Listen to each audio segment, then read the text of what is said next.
Hey Reddit, I don't know who else to talk to about this. I've been holding this inside for weeks, and I think writing it out is the only way I can stay sane. What I'm about to share has shattered the image I had of my marriage, my family, and the woman I thought I knew for over a decade. I'm 34M. My wife, let's call her C, is 33F. We've been married 9 years. We have two kids, 8 and 5. Until recently, we lived what I thought was a simple, stable suburban life. I work in IT, mostly from home. She works at a local accounting firm in the city and takes public transport every morning. A few months ago, a new neighbor moved in across the hall. Jason, 28M. Tattooed, jacked, always shirtless on the balcony, super friendly, and, as I found out through neighborhood gossip, a stripper. He performs at some flashy club downtown and apparently has a bit of a following on TikTok. C started joking about him a lot. Jason offered to carry the groceries again. What a gentleman. Or Jason said I should wear red more often. I laughed it off. It didn't feel threatening. I trusted her. I mean, she was my wife, the mother of my kids. She and Jason started walking to the bus stop together in the mornings. They both caught the same route downtown. Again, I didn't think anything of it. They were neighbors. It made sense. Then it became more than that. They'd chat on the stairs. Sometimes I'd hear laughter from the hallway. She'd text more often at night, saying it was work stuff or Jessica from the office. I still didn't suspect anything. Maybe I was just too wrapped up in work, too naive, or too comfortable. I didn't notice the subtle changes. Her working late more often, the makeup when she wasn't even seeing clients, the sudden interest in fitness and walking off stress. One morning, I caught her in the hallway whispering and giggling with Jason. I walked out to grab a package, and they froze like two kids caught with their hands in the cookie jar. She gave me that fake smile she uses when she lies. I've seen it before when she accidentally broke my favorite mug and blamed the kids. Jason just nodded and said, "Morning, man," and walked back inside. "Were you just at his door?" I asked. "No, of course not," she snapped way too quickly. "I was just telling him the recycling guy didn't come." Something in my gut twisted that day, but I buried it. I wish I hadn't. Part 2:15. My wife cheated on me with our stripper neighbor. I walked in on them. Hey Reddit. B. So after the weird hallway encounter with Jason and C, I started paying more attention. Nothing intrusive. I wasn't snooping through her phone or planting cameras or anything, but I started noticing. And C started going on more walks. At first, they were morning walks to clear her head before work. Then they became evening power walks after the kids went to bed. Always alone, always just for the steps. Except she wasn't alone. One evening, I stepped out onto our balcony and, no surprise, there she was, in her tightest leggings, walking beside Jason down the street, laughing like a teenager on a first date. I watched them turn the corner toward the park. When she got back, I casually asked, "Nice walk?" She blinked too long. "Yeah, just needed air." "With Jason?" I asked. She paused, then full switch flipped. "Oh my God, are you seriously doing this right now?" she snapped. "Can I not take a goddamn walk without being interrogated like I'm in the fucking CIA? Jesus, maybe if you got off your computer and went on a walk with me once in a while, I wouldn't have to talk to the neighbors." That stunned me. I hadn't accused her of anything, but she came at me like I'd just thrown her phone in the blender. I apologized. Stupid, I know. I felt like I was the one overreacting. She stormed off and went to bed early. The next day, she was sweet, made pancakes, hugged me before work, said she understood how I could be insecure sometimes, told me she loved me. And for a brief moment, I thought maybe I'd let paranoia get to me. But that same week, Friday night, I was putting the kids to bed when I noticed her phone buzzing nonstop on the couch. She had left it behind while running downstairs to throw something out. The texts were from a contact saved as Ashwork, but the preview said, "Still thinking about last night?" My heart dropped. Another message came in, "Sneak over again tonight? I missed that little noise you make when." I couldn't read the rest. That was not her coworker. That was Jason. She had changed his contact name to hide him. I didn't open the phone. I just put it down and waited. When she came back, I asked her point blank, "Who's Ashwork?" She froze, blinked. "She's a temp from HR." "Oh?" I said. You sure she's not a shirtless guy across the hall? The blood drained from her face. And then came the screaming. You went through my phone? You don't trust me? You're paranoid, jealous, controlling, just like your father. Side note, my dad had nothing to do with this. She flipped it back on me so fast it made my head spin. I didn't argue. I just told her I knew something was going on and walked out. Slept in the kids' room that night. The worst part? She never admitted anything.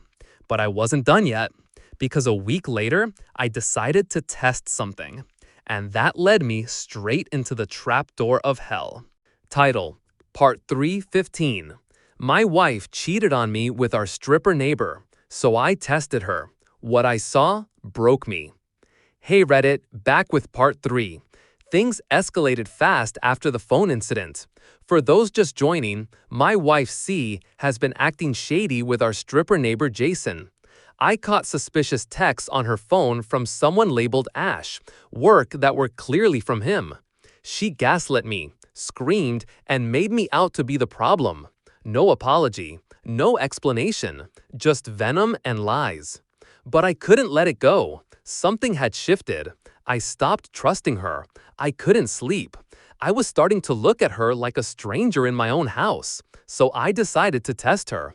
Not in some movie-style spy mission, just a simple setup. The following Wednesday, I told her I'd be working late at a co-working space downtown and wouldn't be home until midnight. I even left with my laptop and a bag. But I didn't go far. I parked down the street around 7:30 p.m. after the kids were already in bed. I had arranged a sleepover at their grandparents'. She didn't ask why. From where I was sitting, I had a direct view of our apartment entrance. Nothing happened for almost an hour. Then, 8:21 p.m., Jason walks out of his apartment shirtless, holding a six-pack and a hoodie. He knocks on our door. 8:22 p.m., she opens. She's in a short silk robe I've never seen before, not once in 9 years of marriage. She lets him in without hesitation. The lights in the living room go off. The blinds were already drawn. I waited and waited. By 9:30 p.m., I couldn't take it anymore. I got out of the car, walked up the stairs, and knocked on Jason's door. No answer, so I tried the knob. It wasn't locked. I opened it just a crack, and the scene that greeted me still plays in my head like a curse. She was straddling him on the couch, wearing that robe, now open. He was shirtless, hands all over her, moaning into her neck like some damn adult movie. She turned her head and saw me. Time froze. She screamed, not in shame, in rage. What the fuck is wrong with you? Why are you spying on me? Jason sat there stunned, saying nothing. I stood there, heart pounding, staring at the woman I once thought I'd grow old with, naked on a stranger's couch, in our building, 10 feet from where our children sleep. I didn't say a word, just turned and walked out. She followed me back into the hall, barefoot, still screaming.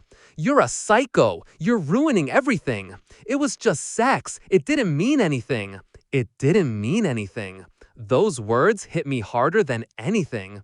I told her right there I was filing for divorce. She laughed. Laughed like a damn villain in a cartoon. You? You're gonna survive without me? Good luck, loser. I hope your mommy's couch is comfy. I didn't even slam the door. I just left. I didn't look back. But this was only the beginning, because the next day, she tried to flip the story. And that's where it gets insane. Last time, I walked in on my wife, C, literally on top of Jason, our neighbor, a stripper, and now officially her affair partner. After catching them red-handed, I told her I was filing for divorce and walked out. But the next morning, oh man, she went full nuclear. Here's what happened. I stayed the night at my brother's place. I barely slept. I kept hearing her voice in my head. It was just sex. It didn't mean anything. You're ruining everything. Good luck, loser. When I finally checked my phone the next morning, I had 17 missed calls and over 30 messages, all from her. At first, they were furious. You are such a coward. I can't believe you embarrassed me like that. You just made everything worse for the kids. Then they switched to manipulative. Let's talk like adults. We can still fix this. I only did it because you stopped caring. And then, the kicker? If you try to take the kids, I'll tell everyone you hit me. Excuse me? I've never laid a hand on her. Not once. Not even during arguments. She knows that. Everyone who knows me knows that. But she also knows that one false accusation can destroy a man's life overnight. I was stunned, sick to my stomach. This wasn't just cheating, this was character assassination. I called my lawyer that same day. By noon, she showed up at my brother's house. How she found me, I still don't know. She banged on the door like a lunatic, screaming loud enough for the neighbors to peek through their windows. "Come out and talk to me, you coward! You're destroying this family!"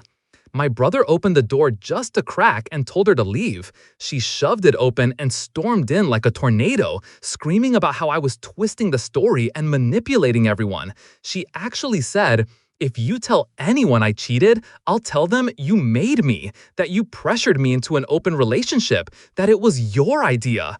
I couldn't believe what I was hearing. She literally stood there, in front of my brother, trying to spin a whole false narrative about how I was emotionally neglectful, cold, addicted to porn, and even hinted that I might have been cheating first, none of which is true. She finished by saying, "You're not taking the kids. I'll make sure of that. I've already talked to a lawyer." She left without another word. My brother looked at me and just said, "You need to prepare for war." And he was right. Because 2 days later, a CPS worker showed up at our apartment with a complaint filed anonymously. Guess who it was from? Yeah. Title: Part 5:15. My cheating wife tried to take the kids and weaponize CPS against me. Hey Reddit, I wish this was a movie. I wish I could hit stop and walk out of the theater. But no, this is real life, and my life is on fire. Last I left off, after I caught my wife, C, cheating on me with our stripper neighbor Jason, she tried to flip the story, claim I was the abusive one, and even threatened to lie in court if I went after custody. But it didn't stop there. 2 days later, I got a knock on the door. A woman stood there with a badge and clipboard. She was from Child Protective Services. She was polite, even kind, but clearly uncomfortable. She told me an anonymous tip had come in claiming I had violent outbursts, was verbally abusive, and that my children were terrified of me. I just stood there. I couldn't speak. I let her in. She asked to speak with me alone, then to inspect the apartment, the fridge, the bedrooms, everything.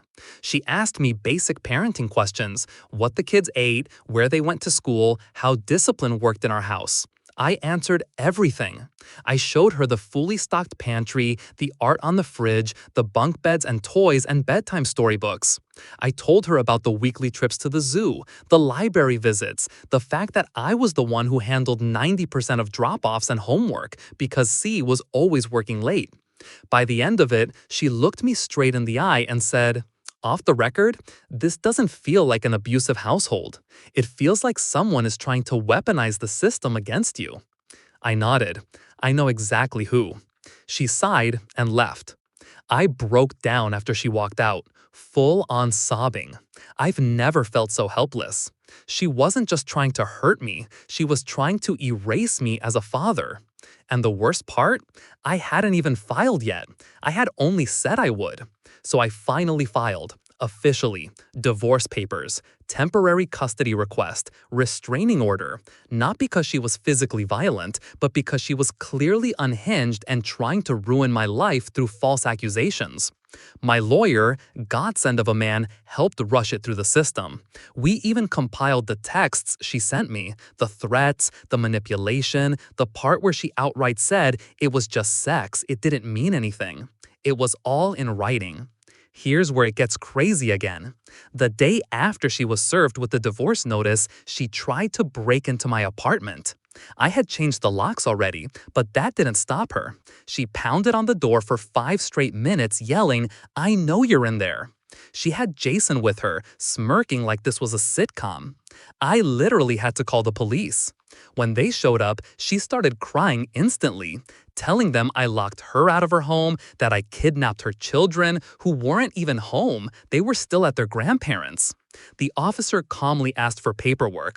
I showed him everything: court filing, temporary order, legal proof she had no right to be here. She switched tones like a light switch. "This isn't fair.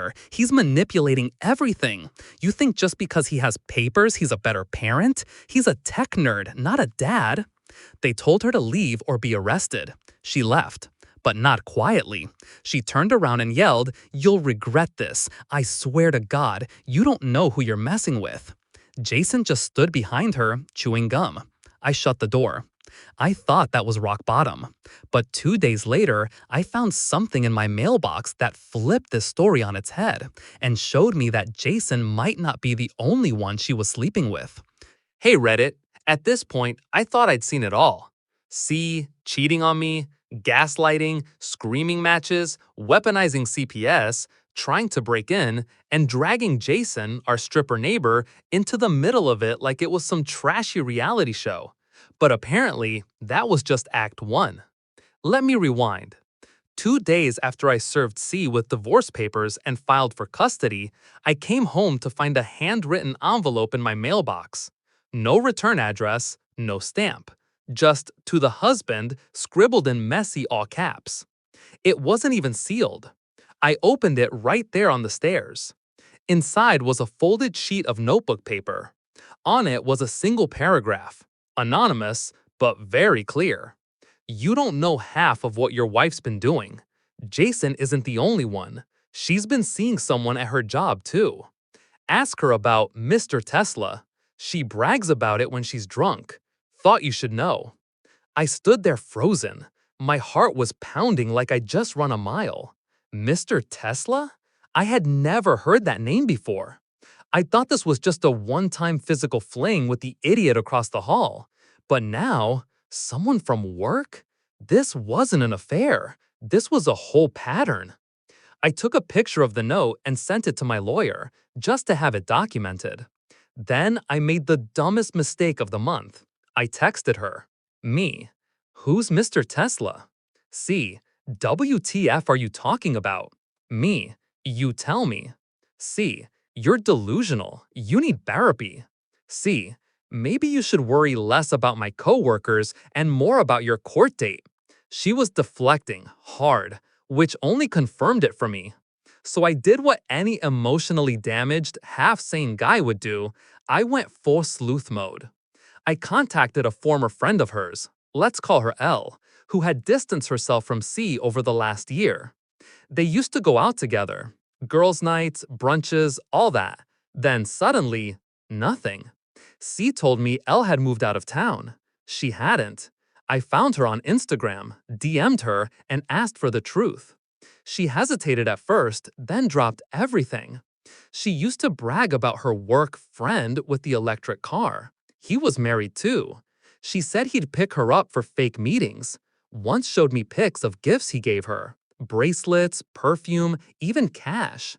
I stopped talking to her when she joked about how easy it was to juggle idiots because none of them ever ask questions. She's not who you think she is, man. I'm sorry. I thanked her, saved the screenshots. My lawyer was gonna love this. But it hit me like a train. My wife had been living a double life, maybe triple. Jason was just the idiot with abs. There were others. And she thought she was untouchable. I felt sick, angry, numb. But I wasn't done. The next day, I drove to her office building and waited in the parking lot, not to spy, but to see who picked her up. And guess what pulled up at 5:41 p.m. sharp? A brand new Tesla Model X. She walked right out of the building, smiling like nothing had ever happened, and climbed into the passenger seat like she did it every day. I couldn't see the driver well, but I saw a wedding ring. Unreal. I didn't confront her. Not yet. I took photos, sent them to my lawyer, backed everything up in a private folder. Because now, this wasn't just betrayal. It was strategy. And I was done playing defense. Now it's my turn to play. Hey Reddit, if you followed this far, you know the hell I've been dragged through. Quick recap. My wife, C, cheated on me with our stripper neighbor, Jason. Then I found out she was also seeing a married coworker, Mr. Tesla. She lied, screamed, gaslit, tried to flip it all on me. Even involved Child Protective Services with false accusations. Oh, and tried to break into my apartment. But now, it's my turn. I was done being the nice guy, done waiting to see how it plays out. She wanted war, so I gave her one, legally, emotionally, tactically, with cold, documented precision. Step 1. The Evidence Vault.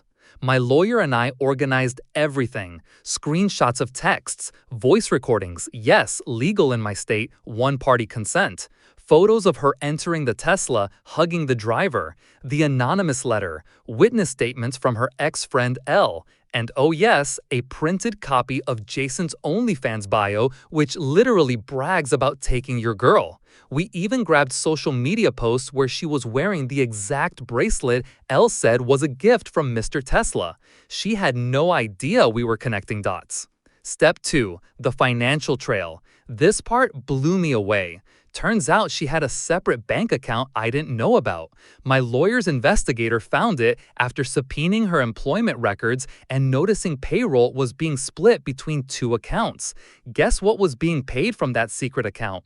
Uber rides to hotels, charges from lingerie boutiques, Cash App tips to someone named Jay the Storm, yes, Jason's online alias, even a $300 charge labeled Tesla Cleaning Service.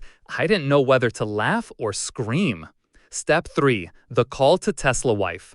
I debated this for days, but when I confirmed without a doubt that her coworker was married with 2 kids, I made a call to his wife. I was polite, calm, careful. Hi, I'm so sorry to bring this to you, but I think your husband and my wife are having an affair.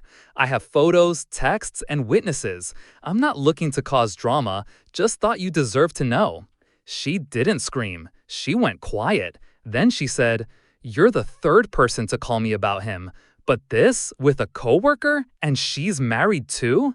I offered to send her the evidence. She agreed. Later that night, she texted me a single sentence. "Thank you. He's sleeping at his mother's house now." So now 2 homes were blown up.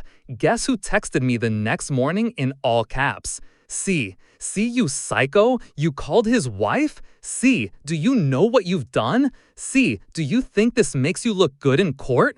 C, you're a sad, pathetic little boy with a victim complex. I didn't reply. I didn't have to, because later that week, during a preliminary custody hearing, her lawyer, clearly blindsided, tried to argue that C was a stable parent.